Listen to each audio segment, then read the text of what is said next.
येथे उपस्थित असलेले समस्त व्यासपीठ आणि माझ्या लाडक्या शुभभक्तांनो, मी छत्रपती हायस्कूल राशीचा विद्यार्थी. माझे नाव अनिरुद्धा दीपक. माझ्या भाषणाचा विषय आहे छत्रपती शिवाजी महाराजांचा सुवर्ण काळ याचा महाराष्ट्र.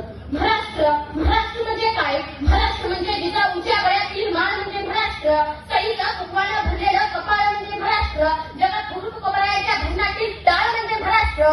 काळ्या वटवाणीतला भाळ म्हणजे महाराष्ट्र. कर्तृत्वाच्या सरीनं हिरवागार झालेला रानमाळ म्हणजे महाराष्ट्र. आणि तुमचा आमचा प्राण म्हणजे महाराष्ट्र. तुमचा आमचा प्राण म्हणजे महाराष्ट्र.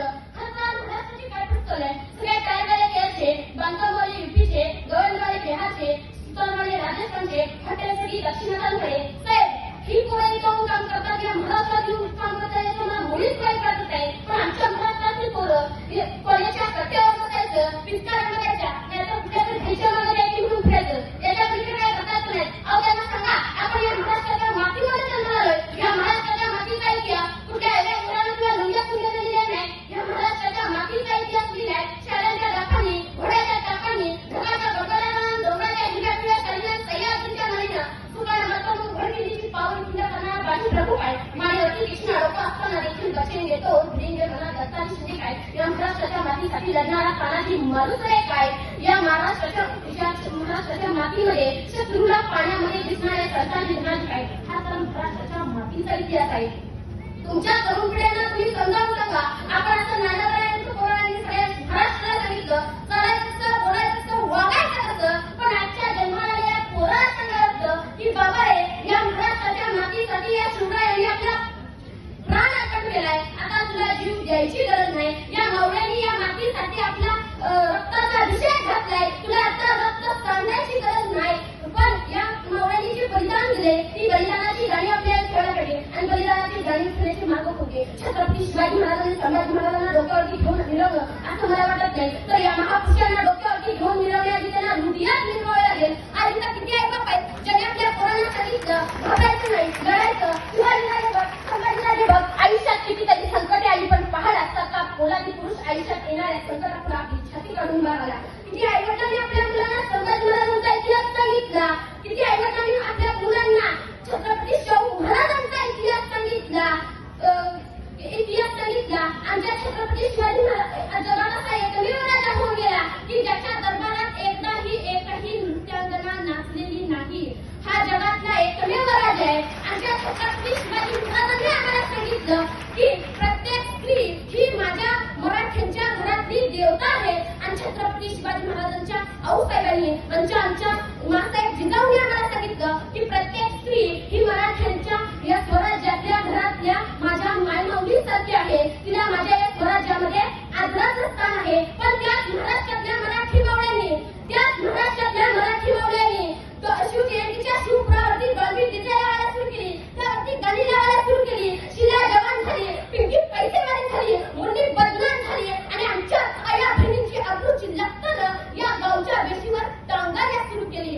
आओ दादानो, एक कवी मित्र एकेकाळी म्हणतो की वाईट वाटतं राज, की वाईट वाटतं राज या जगात जगावं लागतं, की वाईट वाटतं राज या जगात जगावं लागतं. आपल्या अब्रूची लक्तनं झाकण्यासाठीच मागावं लागतं. आपल्या अब्रूची लक्तनं झाकण्यासाठीच मागावं लागतं.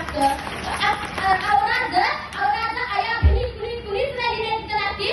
शासन करणाऱ्या तलवारची इथं गंजून गेली इथे पाठी. आपलं ते पोरगं दुसऱ्याचं ते कार्ट म्हणावं लागतं. की वाईट वाटतं राज या जगात जगावं लागतं, की वाईट वाटतं राज या जगात जगावं लागतं.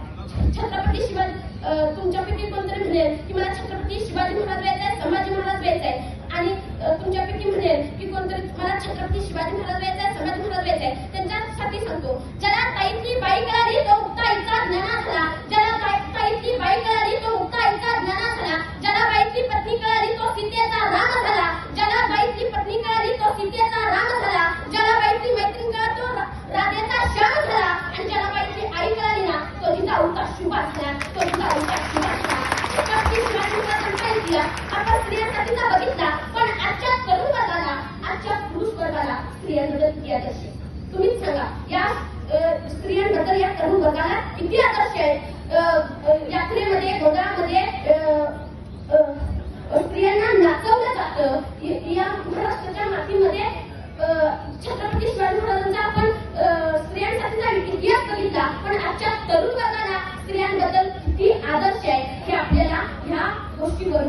आपल्याला कळते. छत्रपती शिवाजी महाराज, छत्रपती शिवाजी महाराज की जय म्हणणारी लोक आज आपल्याला पाहायला मिळतील. छत्रपती शिवाजी महाराज की जय म्हणणारे लोक आपल्याला पाहायला मिळतील. जय शिवाजी म्हणलं की जय भवानी म्हणलं की जय शिवाजी म्हणायला लोक तयार आहेत. पण छत्रपती शिवाजी महाराजांना हृदयात मिळवणारे लोक कुठे आहेत, हा सर्वात मोठा चिंतनाचा विषय आहे. छत्रपती शिवाजी महाराज नाव कधीतरी उलटा करून बघा. शिवाजी नाव हे उलटा केल्यानंतर नाव तयार होतं जीवाशी. सर्वसामान्य लोकांचं रक्षण व्हावं म्हणून जो आयुष्यभर आपल्या जीवाशी खेळत आला त्याला शिवाजी म्हणायचं. शिवाजी नावाची काय ताकद आहे, शिवाजी नावाचे काय आदर्श आहे, शिवाजी महाराज नावाची काय ताकद आहे. माझ्या हिंदू बांधवांनो, कधी मच्छीवरती हिंदी गाणं ऐकलंय काय? मुहूर्तात त्यांची पोरं डॉल्बी डीजे समोर नाचतात काय? 25 डिसेंबरला नाताळला त्यांची पोरं डॉल्बी डीजे समोर नाचतात काय? मग आमच्या महाराष्ट्रातली ही मराठी पोरं शिवजयंतीच्या शुभपुरावरती या स्वराज्याच्या देवता पुढं इतक्या बेखुंदपणे नाचतात की छत्रपती शिवाजी महाराजांनी आणि संभाजी महाराजांनी दिलेली शिकवण विसरून जातात. ह्या कधी विसरून जातात हे आमचं मलाच कळत नाही. शिवबाशिवाय किंमत नाही, शंभूशिवाय किंमत नाही, शिवबाशिवाय किंमत नाही, शंभूशिवाय किंमत नाही. आणि आम्ही भव्याशिवाय आम्हाला करमत नाही. आणि आम्ही शिवबा वाचून कोणासमोर झुकत नाही. आम्ही शिवबा वाचून कोणासमोर झुकत नाही. पण लक्षात ठेवा क्लिअर, पण लक्षात ठेवा क्लिअर आणि मराठी कधी रक्त